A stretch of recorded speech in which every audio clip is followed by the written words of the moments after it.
Hello, welcome back. Thank you for joining me here today. I'm frequently asked what's a really good question, actually, as we run around here on this wobbling, spinning ball of rock, doing life, checking our email and eating and sleeping and going to the bathroom and checking our email again and looking to delete as many messages as we possibly can because our inbox is really full and stuff, you know, doing life. As we run around here, a question comes up a lot, and it's a good one. So let's talk about it. It's why aren't there more people doing this course?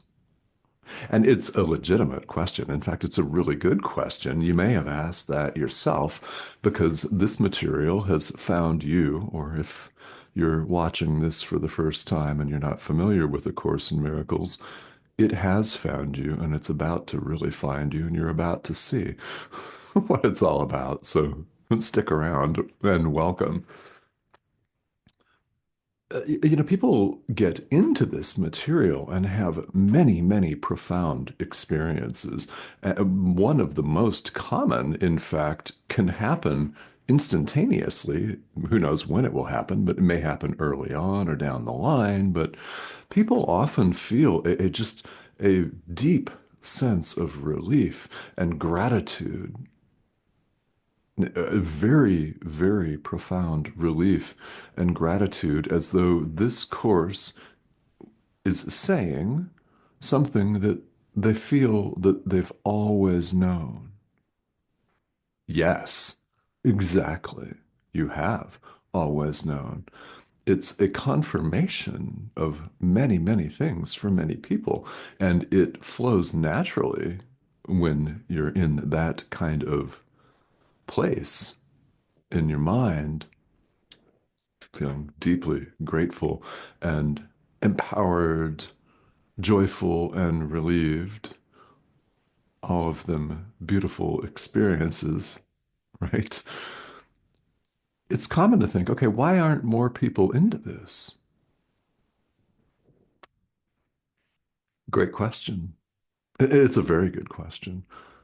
So, well, as we look around this wobbling, spinning ball of rock, there don't appear to be that many people relative to the general population that care about this course or that practice it. And there are even fewer that practice it than are drawn to it. Just saying. It's true of all spiritual traditions, but there appear to be so many people doing other things, and of course, there appear to be many people that don't look like they're interested in spirituality in any way. It's true enough. We look around and we see people doing all kinds of things, and yeah, I mean, why aren't more people excited about this? Hmm. Yeah. Well, let's get right into that. There are many traditions that exist here in the world, or shall we say, more accurately, appear to exist in this illusion of a wobbling, spinning ball of rock. This weird thing that we've labeled in the English language anyway, a planet. There are many doors in spirituality. This is but one of them. All of these doors open into the same place, God, in the end. Why can we say this with 100% accuracy? There is nothing else. So naturally, all doors open to God. There is nothing else. No one else. Plenty more about that over the next few minutes. So there are many approaches that one can take. This is just one of them. And consider also in this wild illusion of linear time, which we've completely invented and made up in our mind. This course is relatively recent. The dictation of this material that would go on to become A Course in Miracles began only in the 1960s. And that's when it began. So that's relatively recent when you consider on this illusory timeline of ours that the world's major religions are much older than A Course in Miracles, not to mention other extant spiritual traditions that are much more ancient even than that. So, yeah, it's new, but you're here. So, why aren't more people doing this? Well, not everyone is ready to accept truth as it is. Quite simply, not everyone is ready to accept truth just as it is. Because accepting truth just as it is challenges the foundations of everything that we've been conditioned to believe. We've been conditioned to believe we're individuals. We are not. We've been conditioned to believe we are human beings. Again, we are not. All appearances certainly make it seem so. Let that sink in. We are not. And you know this to be true, actually. We all do. We consider this wobbling, spinning ball of rock, this thing that we call a planet, to be our home. It is not. There is no world. Essential teaching of A Course in Miracles. There is no world. You're not a body. So we cannot, as course students, expect that everybody's going to jump for joy upon hearing that. Any number of reactions are possible, but they could think we're all nuts. And maybe you think this pixelated image on your screen is nuts. Well, the course says what it says, doesn't mean you have to accept it right now, does it? Certainly not. It's your choice. We all have this power of decision. So who's ready to accept truth just as it is? There is no world because, well, that would imply that there are other worlds. There's no separation of any kind. We're perfectly at home in God where we've always been. And we all deep down recognize that we're not a body, even though we're conditioned to believe that we are. And this thing suffers its fair share of aches and pains and diseases and wild fluctuations of every kind imaginable. Yeah. We all know that there's more to our experience than simply meeting the needs of this physical organism, the eating, sleeping, drinking, and modernly checking our email. I mean, don't get me wrong. I like to get email, but we can all relate to having that inbox full of stuff. Stuff, right? We all know that there's more to it. There's more to our experience than just what we do on the daily. And of course there is. That's why we're all drawn to spirituality, because we all recognize truth. We recognize the light of truth. We may not call it by that name, but we're drawn to it. So why do we appear to be in conflict because we still want to be special. We still want to be separate individual little beings. You might say, no, I don't. Okay, good. But this conversation appears to be taking place because we still do. By specialness, the course means many things. Not a single one of them is a compliment, by the way.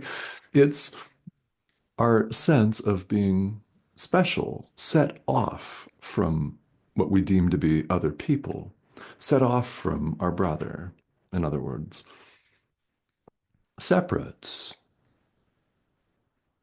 And with that comes all the attendant paranoia that your brother's going to get your stuff. He's going to get your money. He's going to get your possessions. He's going to take that job, your promotion. He's going to take your professional reputation. He's going to take your land. He's going to take this. He's going to take that. He's out to get you, so you better strike first. All of that line of thinking, which typifies this wobbling, spinning ball of rock that we appear to be on, doesn't it? In extreme cases, it results in war. War between factions, war between rival nations, things like that. Yet, it doesn't have to reach that level of physical violence. It does not have to reach the level of verbal assault to be equally deleterious and harmful to our peace of mind because it's all taking place in the mind with our thought of, I'm separate, my brother's going to get my stuff, let me build a wall and defend myself from him, from her, and lash out, preemptive strike. It's all going on in our mind. We don't have to say anything or do anything on the physical level at all in order to have harmed ourselves greatly with that thought and going down that rabbit hole and following that line of thinking, which always leads us to deep suffering.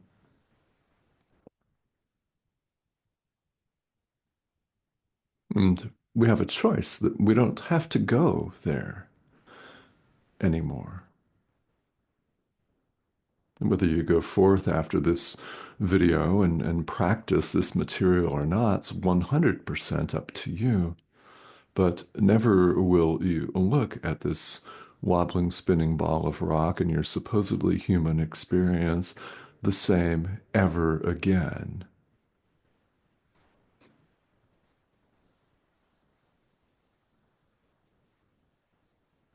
It's not possible to do that. So we want to cling to this idea of being separate. We want to think that we've walled ourselves off inside of this device,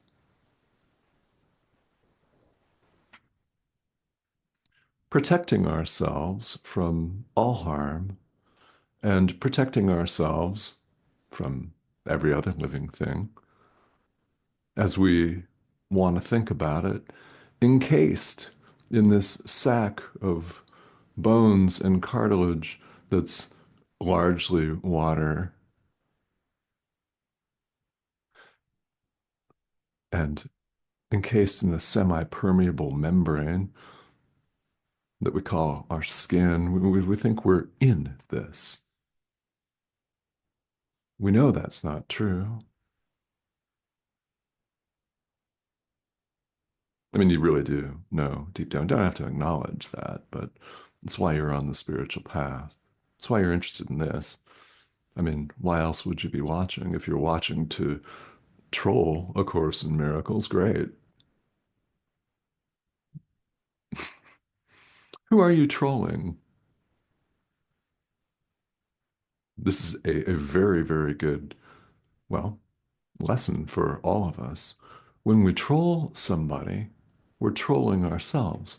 When we lash out and blame and judge, we're blaming and judging ourselves.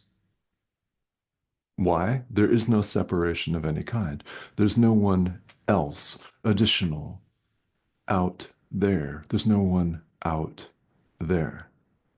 There is no out there. One equals one. Perfect oneness equals perfect oneness. There is no separate other. So when we lash out, we're lashing out at ourselves. Now, similarly and happily, when we extend love, we're extending love to ourself. When you extend love to your brother, when you forgive, you're forgiving yourself. There is no one out there. So what would you rather experience? What would you rather have, love or hate? And we appear to be torn because we are drawn to the light of truth, yet we still cherish the darkness, encased in this thing, safe from everyone else, and safe, or so we think, from God. We want to wall ourselves off where we can have our own individual experience. And we've done this in the mind. The body is simply a projection of that. It is a symbol of our continued decision to want to be split, cut off, separate, to have our own little party with our own little hors d'oeuvres and our own bar where God can't enter. Split, set apart, cut off. Yeah, and so we think, okay, this is me. This is me. Look, the Son of God, completely fallible, destined to decay, destined to get gray hair, to, guys to have it fall out, things like that. Yeah, destined to go bye-bye because it loses its umph.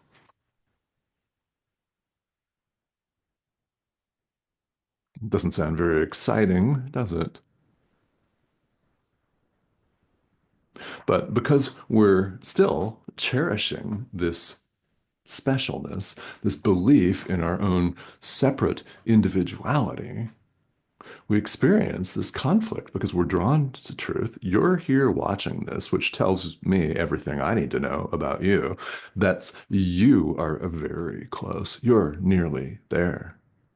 You are listening to the message of the Holy Spirit. You're listening to it right now. Who else would be talking? This is a pixelated image on your screen. It's symbolic.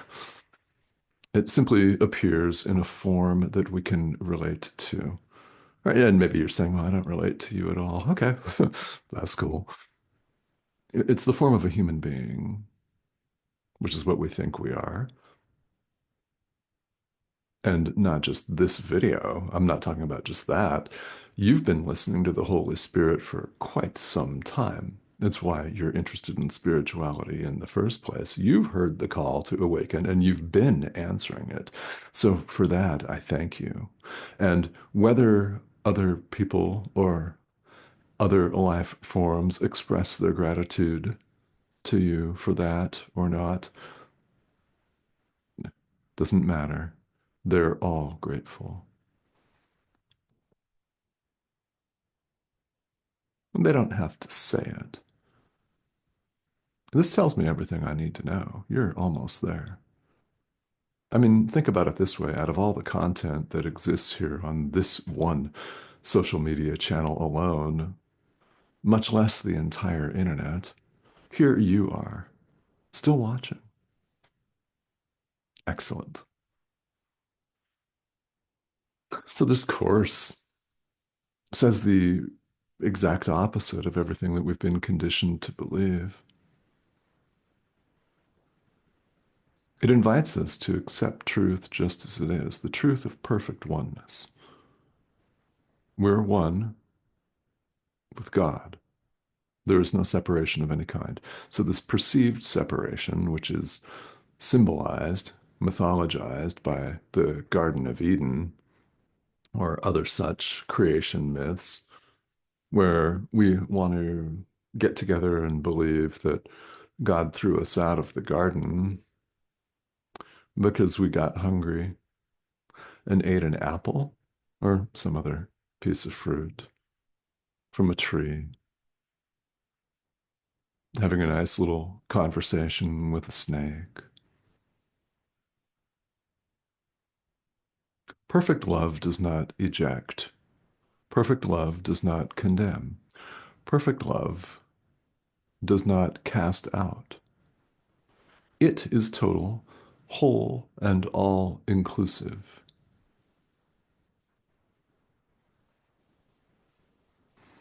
And besides, anyway,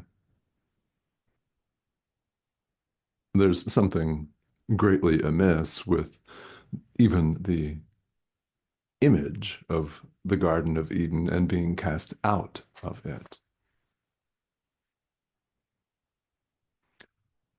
Wholeness and totality is not divisible. To believe that we were thrown out of the garden means that there's a garden and a not garden, everything outside of the garden, with the garden being a container with boundaries, with a hedgerow, perhaps, walls. There is no container, there is no limit, and you are completely limitless. You want to know what a limit is? This is a profound limit. After all, it doesn't last. How can that be the eternal Son of God? So we must be talking about something else here in the course. Oh, yes, we're talking about the mind.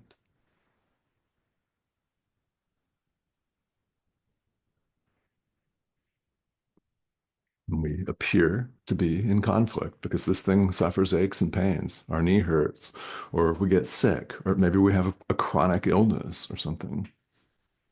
You know, all kinds of things can appear to befall this physical body. So we appear to be in this really, really acute sense of suffering and despair. I mean, maybe you're having a joyful moment right now, or maybe you have a lot of money, or you're on vacation someplace really nice. Maybe so. We appear to be torn between the truth that we're drawn to and staying put here, apparently inside of something extraordinarily fallible, which we don't ever enter anyway. It's a projection of our own mind. It is a symbol of our wish to continue to be separate. What happens when we change our mind and no longer wish to be separate?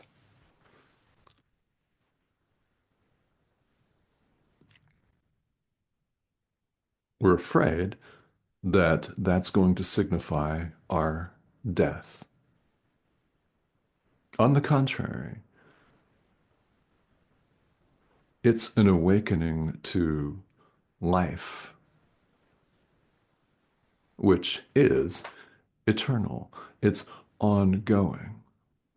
So when this course refers to life as eternal, it's not talking about an eternal human body. You're not a body.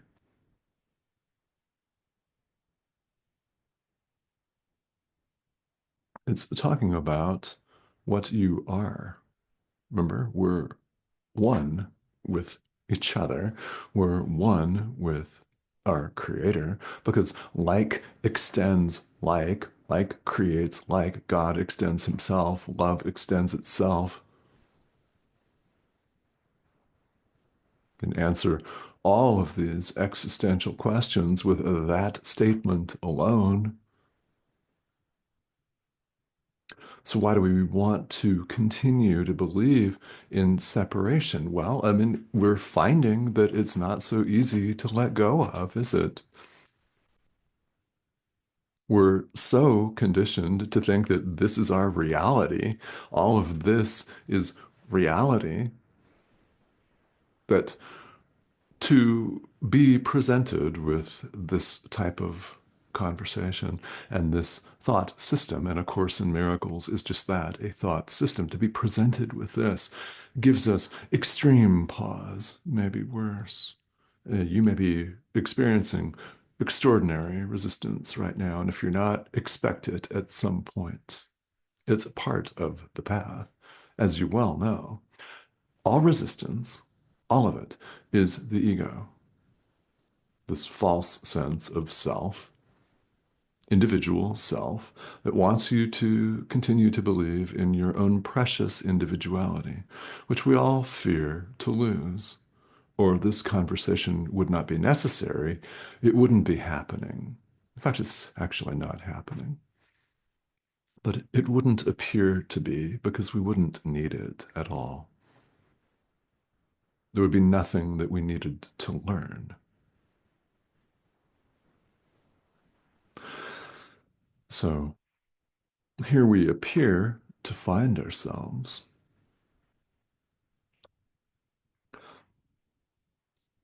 So we're invited to set this sense of individuality aside, to set the ego aside, to set our sense of being special to the side, and let truth be just as it is. How do we do this? We listen to the guidance of our inner teacher, the Holy Spirit, which is part of our mind, incidentally, not outside us. It's part of you. It's not outside you. There's nothing outside you.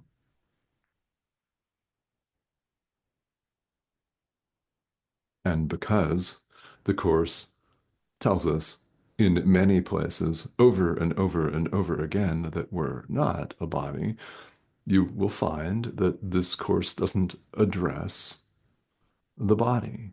What body? It's addressing the mind.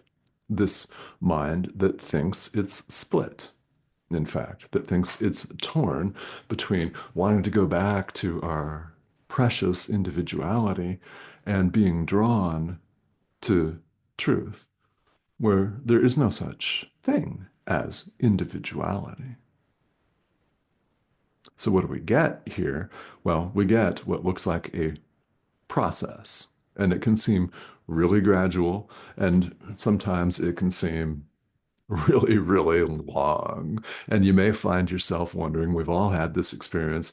Okay, this enlightenment thing, this awakening thing, this perfect oneness thing, okay, great. It sounds really good, but boy, it seems like it's a long ways off, right? Maybe so, maybe so. What we get here is a practice. This course is about practice. It's about doing it. In fact, you can say the same of all spirituality. It's about experience. How do we have the experiences that we're talking about? We do it. We do this course. So we're given something to do. If you're going through the workbook for students, you're given something to do.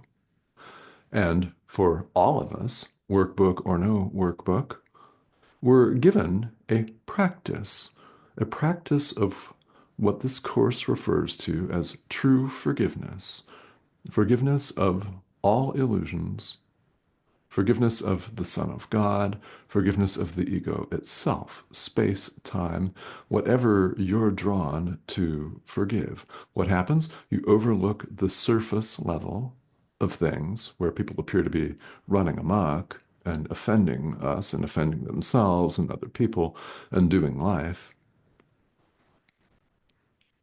Gosh, there are millions of ways to put that with stronger language. You can supply that yourself, right? It all appears to be going on. It's an appearance. We look past the appearance. The Holy Spirit will teach you what to do, how to look beyond. He will help you and guide you to look beyond mere appearance to the truth of what is.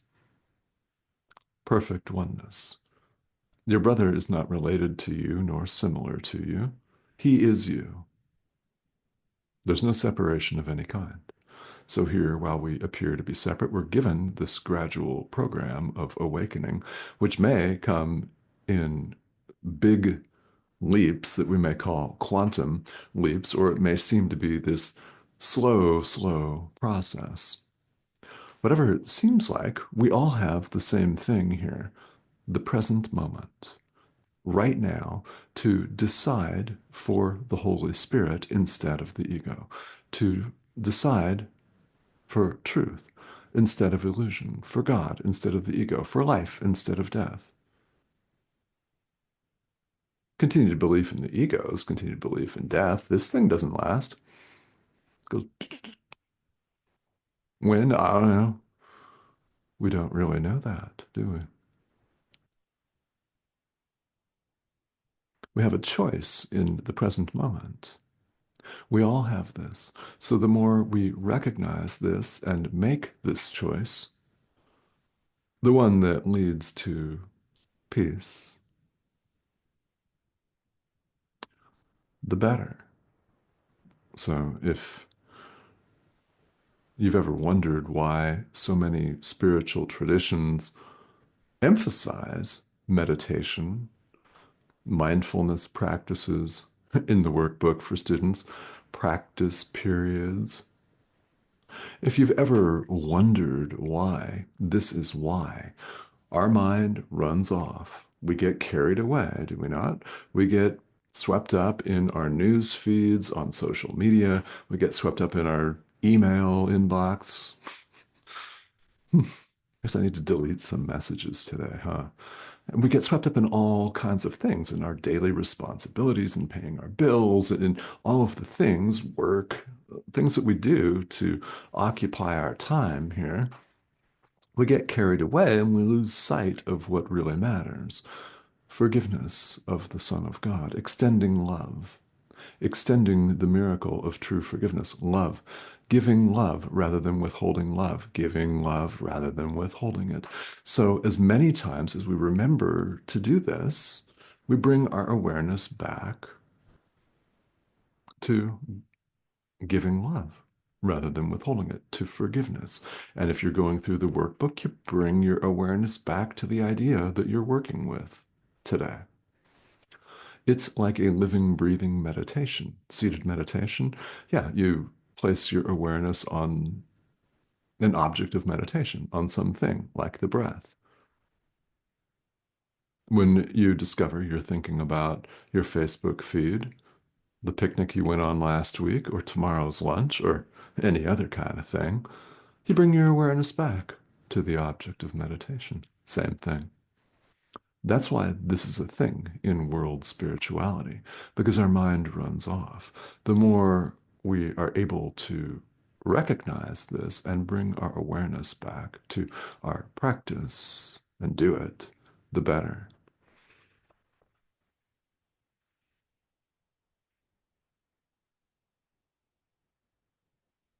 So we seem to be going through all this suffering. It's an illusion of suffering. We're awakening to truth. We're awakening to the truth of who and what we really are, which has nothing to do with gray hairs or weight gain or loss, fluctuation.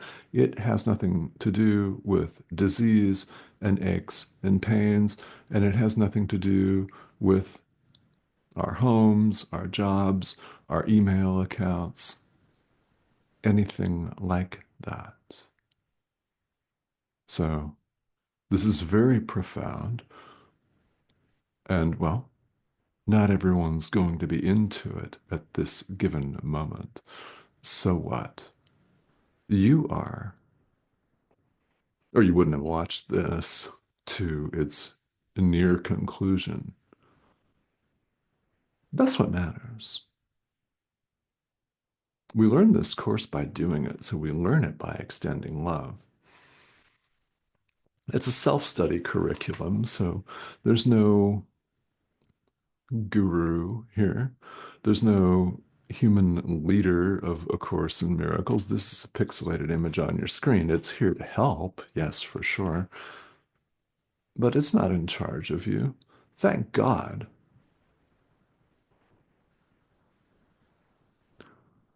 It's a self-study curriculum. So what we all do is we allow ourselves to be led by the Holy Spirit as far as we're willing to go or able to go on a given day. And we get up tomorrow and we do the same thing.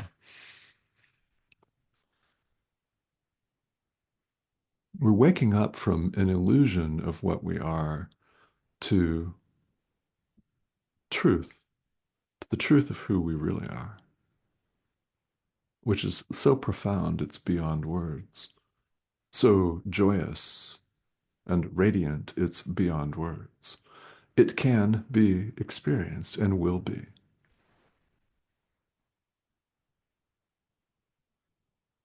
And what do? We bring our willingness to listen to the guidance of the Holy Spirit right now. That's it. Simple. So as many times as you notice that you're carried away and judging, you bring your awareness back.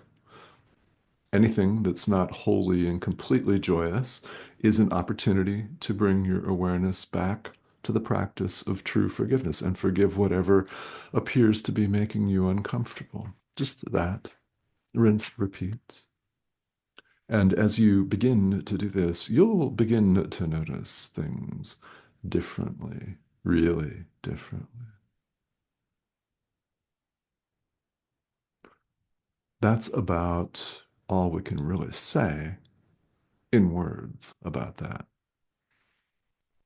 So I appreciate your dedication and commitment to your spiritual practice. That is, in fact, the highest, best form of offering you could really give anyone anywhere. There's nothing that even remotely compares to that. So I appreciate the time that you're taking out of your busy day or busy evening to pay attention to the message of the Holy Spirit. If you have questions, please feel welcome to leave them because I do aim to serve as a guide to be of assistance to you in any way that I can. So, questions about A Course in Miracles or spirituality in general are always, always welcome. If you have not yet subscribed, I want to invite you to please go ahead and do that and join us. The prompt is here, that icon in the corner of your screen. Click that. It'll say subscribe. And when you join us, you'll see these videos several times a week. It's an international community, which is great. And that's one of the beautiful things about YouTube and the internet and modern technology is we can reach each other from all over the world. Okay? So please ask questions if you have them, and I will talk to all of you very soon.